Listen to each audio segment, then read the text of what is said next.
Chinantex! Welcome to my channel. Tayo ngayon ay gumawa ng coffee jelly with buko, with chia na pangketo. So ipapakita ko sa inyo kung paano ang ating ginawa.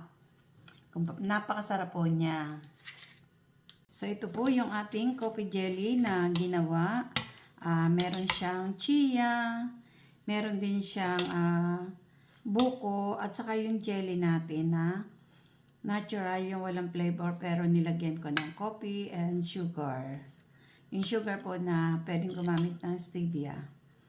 So, umpisahan na po natin kung paano ko ginawa. Ipapakita ko sa inyo.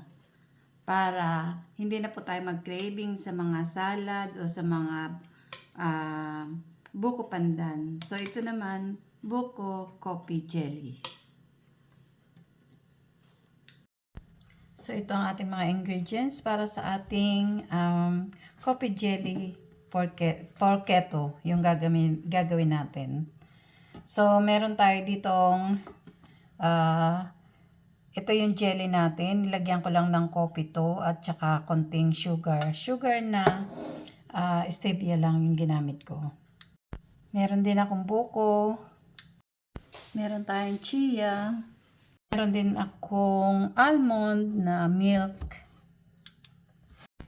So, ngayon ang uunahin natin ay lalagyan natin ng water yung ating chia. Yan. Tapos hahaluin natin siya.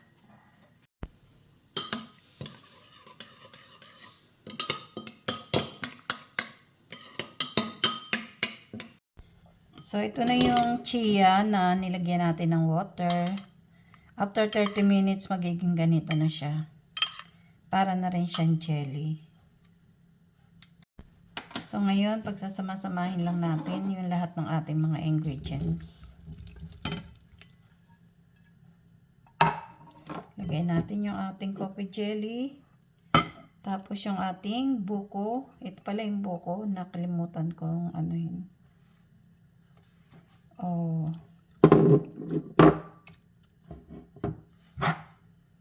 Tapos yung ating chia.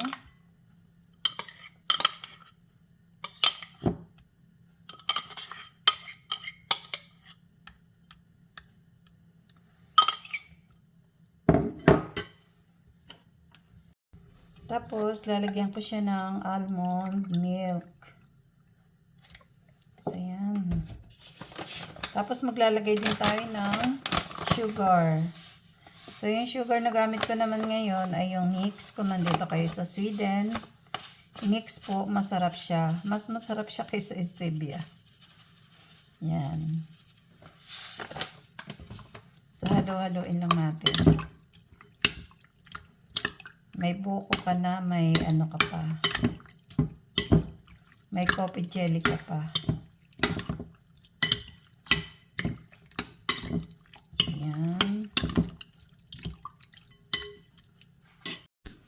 So, ilagay naman natin yung ating cream.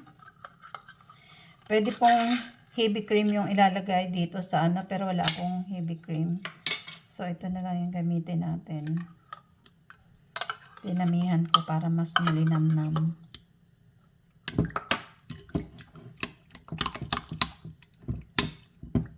Ang sarap na nire.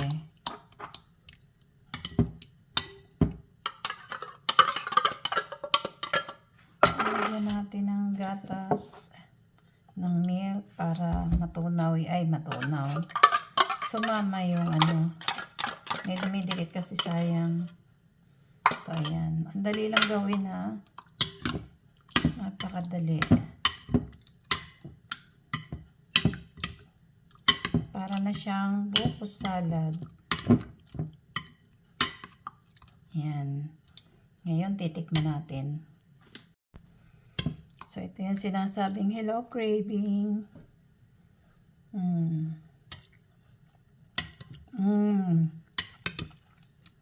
Ang sarap po. Hindi ko siya tinamisan ng sobra.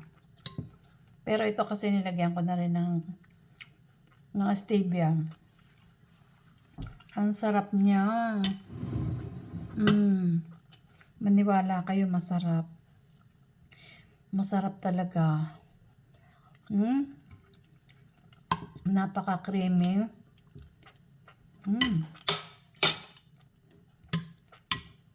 Ay, grabe, ang sarap. Hindi ka maano sa salad pag gumawa ka ng ganito. Ang sarap-sarap niya.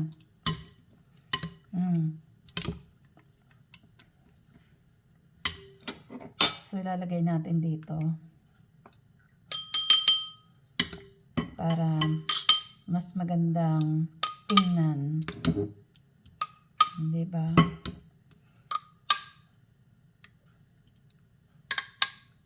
Yan. Ang sarap niya talaga. Maniwala kayo, masarap talaga. Pwede kayong gumawa lagi. Yan. So, ito na. Ang sarap. Ang sarap niya. Grabe.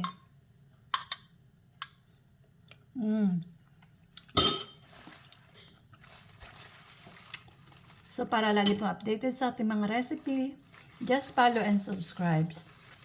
Thank you for watching.